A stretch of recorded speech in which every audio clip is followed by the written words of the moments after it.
ferry in Boracay and here's our breakfast for today. Sobrang laki kasi ng ferries kaya kailangan natin ng shuttle going to their secret beach. Tangi, where are we? Charis, walang ganon. Yes girl, kita na yung keyhole sa ferries. Everything that I pray, praise the Lord. Explore muna natin tong ferries. Imagine this, nakaayos ka, glow up level 100%. Tapos slow walk papunta sa altar. Ate, main character ang atake mo. Perfect kilig spot! 2 seasons for lunch. Tara, samahan niyo kami. Let's eat! So, we ordered 4 cheese pizza pero late na namin nakain kasi waiting kami na makomplete lahat ng orders para syempre ate maganda sa picture, di ba? So, lesson learned, ayun na nga, kailangan pagdating ng 4 cheese pizza, first bite, thank you Lord agad. Cheers! Ganda yung pag-mini. Nice one, chef.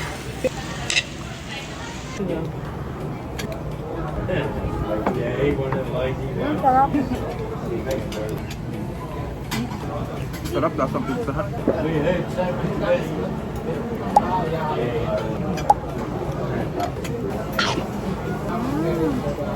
Oo.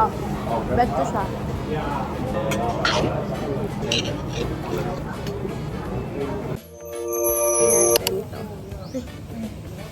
Anong siya yun? RNR05. Hindi siya mat. Hindi. Matte siya, parang velvety. Velvety. Tapos ito kasi yung nagugustuhan ko. May parang sparkling siya.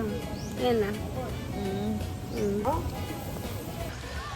Yay! Okay. Good morning, friends! This is our last day here in Boracay! So, breakfast lang kami and then after neto, magpre-prepare na kami and we're going home na. Bye, Boracay! Sobrang arte talaga nga naman. Tayo po ay nakarating na sa huling destinasyon. Ito po ay ang Jetty Port. Hindi ko alam kung Jetty Port talaga to pero dyan kasi kami sumakay ng boat papuntang Katiklan Airport. And coach. So, ayan, nag-wait na lang tayo ng queue natin kung kailan tayo sasakay sa boat. And kung mapapansin yung mga best, meron kami sticker. Nag-avail kasi kami ng round trip sa Klook wherein sila na yung mag-a-arrange ng mga kailangan sakyan, kailangan pirman, and everything. Ang tayong gagawin mo na lang, bestie, ay sumakay. Siyempre, gusto mong malaman kung magkano namin na-avail to, tama? Yes. Tama. Na-avail lang namin to ate ng 1,000 something per head round trip. Dito tayo sasakay. Wala pa palang tao. Pwede na ba yung pumasok? For the, bounce naman siya.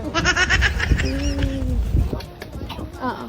So, ate ko, after 10 to 15 minutes boat ride, meron na naman magsusundo sa ate na van.